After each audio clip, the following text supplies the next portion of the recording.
এলাকা এটাতে বেশি এফেক্টেড হয়, যেমন মনোজ রাও, মালতী রাভা রায়, বিশাল লামা এবং অন্যান্য যারা আছেন, তারা প্রত্যেকেই প্রস্তুতি নিয়ে এসেছিলেন বলার জন্য। কিন্তু আপনি জানেন যে মাননীয় অধ্যক্ষ তিনি, আমি বলতে সরি টু সে, এর জন্য প্রিভিলেজ করলেও আমার কোনো আপত্তি নেই, যে তিনি তৃণমূলের স্পিকার না বিধানসভার স্পিকার। আপনারা দল বদলের ঘটনা, এখানে তো 10th শিডিউল কার্যকর হয়নি, বারে বারে বলেছি আমরা। আজকে লজ্জার মাথা খেয়ে আমাদের যে প্র্যাকটিস আছে, সেই প্র্যাকটিসে হচ্ছে আমরা 60 মিনিট পাবো। আমরা আমাদের কাছে যখন আগে মনোজ টিগ্গাজি ছিলেন, এখন শঙ্কর ঘোষ আছেন, নওশাদ সিদ্দিকী সাহেব যখন টাইম চান আমরা টাইম দিয়ে আমাদের দেওয়া টাইম থেকে। দিস ইজ দ্য অ্যাকচুয়াল মানে রুলস অফ দি হাউস। প্রথমত পলিসি ঠিক করে 75-25 না 60-40 না 50-50 অ্যাসেম্বলি। 2021 সালের পরে প্রথম যে অল পার্টি মিটিং এবং প্রথম যে বিএ কমিটির মিটিংয়ে আমরা অ্যাটেন্ড করেছিলাম, যখন পিএসসি নিয়ে সিদ্ধান্ত হয়নি, তখন 60-40 ছিল। আমরা অধ্যক্ষ এবং শাসক দলকে ধন্যবাদ দিয়েছিলাম। 2021-এ তারা প্রথম বিএ কমিটির মিটিংয়ে এবং অল পার্টি মিটিংয়ে আমাদের বিজেপির অনুরোধ মেনে 50-50 করেছিলেন। আপনি বলুন, এই 50-এর মধ্যে আজকে 2 আওয়ার্সের মধ্যে 60 মিনিট আমাদের ছিল। তো সেই 60 মিনিটের মধ্যে অপোজিশনের কে বলবে, এটা শাসক দল বা স্পিকার ঠিক করতে পারেন না। কোশ্চেন অ্যান্সার স্পিকারের হাতে, কলিং অ্যাটেনশন, মেনশন স্পিকার এবং তার অফিস ঠিক করে। আমাদের অপোজিশনের বলবে আপনাদের টাইম নিইনি। কিন্তু আমরা জানতে চাই যে সুমন কাঞ্জিলালকে নিয়ে মমতা ব্যানার্জি লোকসভায় নির্বাচনে একাধিক মিটিং করেছেন, তার ভাইপো মিটিং করেছেন, গলায় জোড়া ফুলের প্রতীক চিহ্ন লাগানো উত্তরীয় বা অঙ্গবস্ত্র পরিয়েছেন, তাকে আজকে বিধানসভায় বিজেপির সদস্য হিসেবে বলছেন। মমতা ব্যানার্জি একটা মানে একবারে রেজিস্টার লায়ার, সেটা নীতি আয়োগের মিটিংয়ে প্রমাণ হয়েছে। আমি নীতি আয়োগের মিটিংয়ে ভারতীয় জনতা পার্টি বা কেন্দ্রীয় সরকারের প্রতিনিধিদের কথা ছেড়ে দিলাম। নীতি আয়োগের যে সিও আছেন, তিনি ব্যুরোক্র্যাট, তিনি কোনো দলের লোক না। তিনি মমতা ব্যানার্জির মিথ্যাচার, ভণ্ডামি, ড্রামা, নাটক সব ফাঁস করে দিয়েছেন মানুষের কাছে। আজকে মমতা ব্যানার্জি তিনি যে সকাল থেকে রাত্রি একটা সত্যি কথা বলেন না, আবার প্রমাণ করলেন যে সুমন কাঞ্জিলাল তিনি তো ভারতীয় জনতা পার্টির নির্বাচিত বিধায়ক।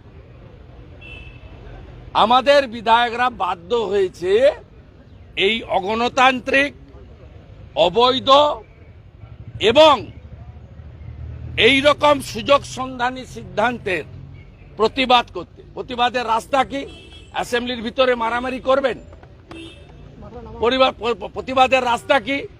অ্যাসেম্বলিতে স্লোগান শাউটিং করবেন? করেছেন, বাধা দিয়েছেন, বোঝানোর চেষ্টা করেছেন, করেননি। সেক্ষেত্রে আমাদের বাইরে বেরিয়ে এসে বলা ছাড়া কোনো রাস্তা নেই।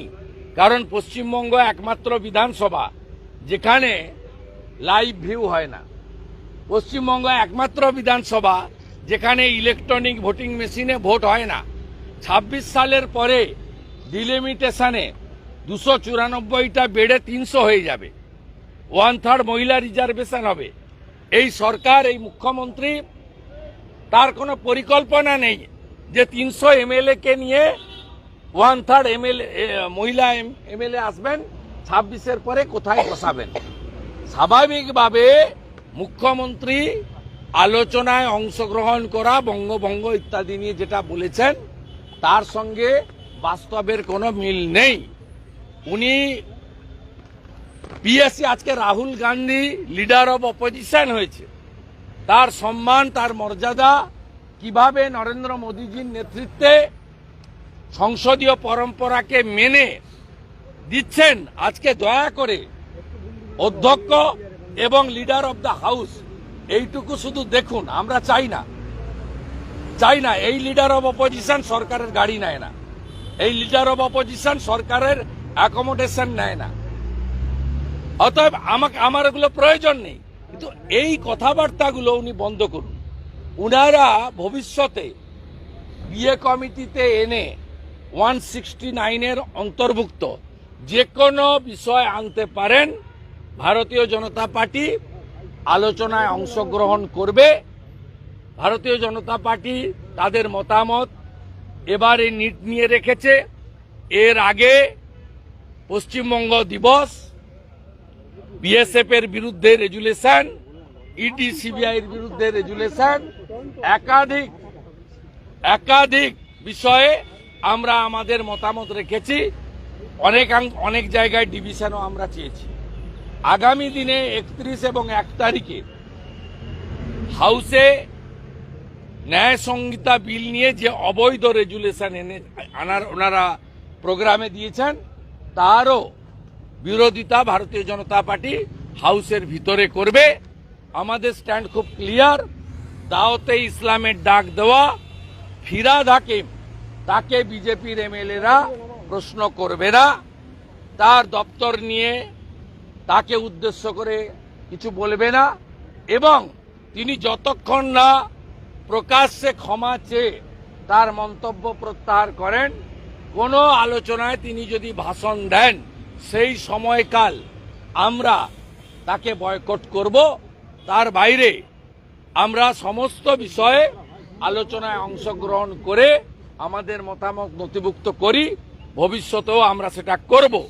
মাননীয় মুখ্যমন্ত্রী যিনি বিধানসভাকে দশকর্মা ভাণ্ডারে পরিণত করেছেন, সকালবেলা দাঁত মাজতে মাজতে মনে হয়েছে আজকে আমি যাব, এপাং ওপাং ঝপাং করব, তা কেউ জানে না, অপোজিশনের কেউ জানে না, প্রায়ের ইন্টিমেশন নেই। এবং আমরা রামপুরহাটের বাগটুইতে যখন মুসলমান মহিলা পোড়ায়, যখন পশ্চিমবঙ্গে নানা প্রান্তে গত 3.5 বছরে একাধিক ভয়ঙ্কর ঘটনা ঘটেছে, যখন দ্রব্যমূল্য বৃদ্ধি নিয়ে, যখন নানা ইস্যু নিয়ে আমরা ভারতীয় জনতা পার্টি নারী নির্যাতন নিয়ে বলি যে প্রশ্নোত্তর বন্ধ রেখে আলোচনা করুন, তখন ন্যূনতম আলোচনার সুযোগ পাই না। আজকেও আরেকটা সোমবার গেল হোম পুলিশ ডিপার্টমেন্টের, যে সোমবার পুলিশ মন্ত্রী কোশ্চেন আওয়ারে ছিলেন না, যে সোমবার পুলিশ দপ্তরের প্রশ্ন উত্তর দেওয়া হয়নি, প্রশ্ন নেওয়া হয়নি। তাই গণতন্ত্র, সংসদীয় ব্যবস্থা, বিধানসভার গরিমা, উচ্চতা এবং বিধানসভায় সবাইকে নিয়ে চলা, আর হাউস বিলংস টু অপোজিশন, এই জ্ঞান, এই নীতি বাক্য এই মমতা ব্যানার্জির কাছে শোনার বিজেপির দরকার নেই। যখন এলো তখন বারবার দেখা যাচ্ছে অনুপ্রবেশ হচ্ছে এবং আপনাদের বিধায়ক তিনি আবারও বলছেন যে নদিয়া থেকে শুরু করে একদম মুর্শিদাবাদ পর্যন্ত ইউটি করে দেওয়া হোক, কারণ অনুপ্রবেশের যে ঘটনা ঘটছে ডায়াগ্রাম। ওটা ওনার ব্যক্তিগত মত। ভারতীয় জনতা পার্টি পরিষ্কার স্ট্যান্ড। আমরা বঙ্গভঙ্গ, বাংলা ভাগ, ইউটি, আলাদা রাজ্য এসব চাই না। দলগতভাবে আমি বলতে পারি, আমাদের বক্তব্য খুব পরিষ্কার। হিন্দু পলায়ন রুখতে অবিলম্বে অনুপ্রবেশকারীদেরকে চিহ্নিত করতে হবে। রোহিঙ্গা অনুপ্রবেশকারীদেরকে ঘাড় ধরে বের করতে হবে। 72টা জায়গায় বিএসএফকে জমি দেওয়া হয়নি, কাঁটাতারের বেড়া করার জন্য অবিলম্বে জমি দিতে হবে। এবং উত্তরবঙ্গে এইমস সহ, উত্তরবঙ্গে আইআইটির মতো কারিগরি প্রতিষ্ঠান সহ উত্তরবঙ্গের বঞ্চনা নিরসনে অবিলম্বে পশ্চিমবঙ্গ সরকারকে কাজ করতে হবে। মুখ্যমন্ত্রী উত্তরবঙ্গে গাজলডোবা থেকে শুরু করে, রাজা ভাত খাওয়া থেকে শুরু করে, সেবক রোড থেকে শুরু করে, টাইগার হিল থেকে শুরু করে শিলিগুড়ির উত্তরকন্যা পর্যন্ত প্রাসাদগুলো বানিয়েছেন। কিন্তু উত্তরবঙ্গের যে মহাকরণ উত্তরকন্যা, সেখানে কোনো সচিব বসেন না, উত্তরবঙ্গের মানুষকে কলকাতা আসতে হয়। জলপাইগুড়ি সার্কিট বেঞ্চ এখনো পূর্ণতা পায়নি।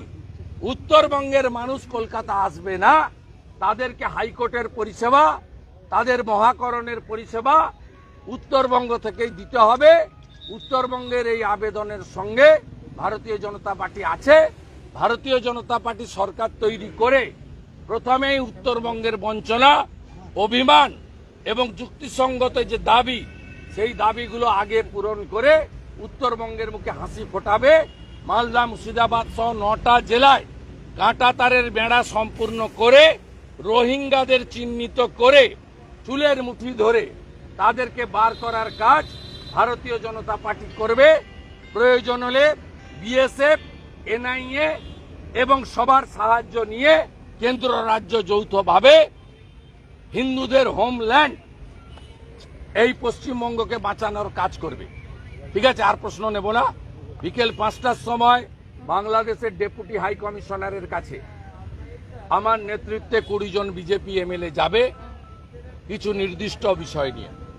সম্প্রতি ভারত বিরোধী স্লোগান নিয়ে আমরা কিছু তথ্য, ভিডিও, সিডি নিয়ে আমাদের ডেপুটি হাই কমিশনারের হাতে দেব, তাদের চিহ্নিত করে যাতে ব্যবস্থা না হয় সেই দাবিতে। ওইখানে বাকিটা বলবো। ঠিক আছে, একটা বিষয়, এটা কি আমাদের লেজিসলেচার পার্টির মিটিং, অনুপ্রবেশকারীদের এই বিষয়টা কি ওইখানে বলবো, ওইখানে।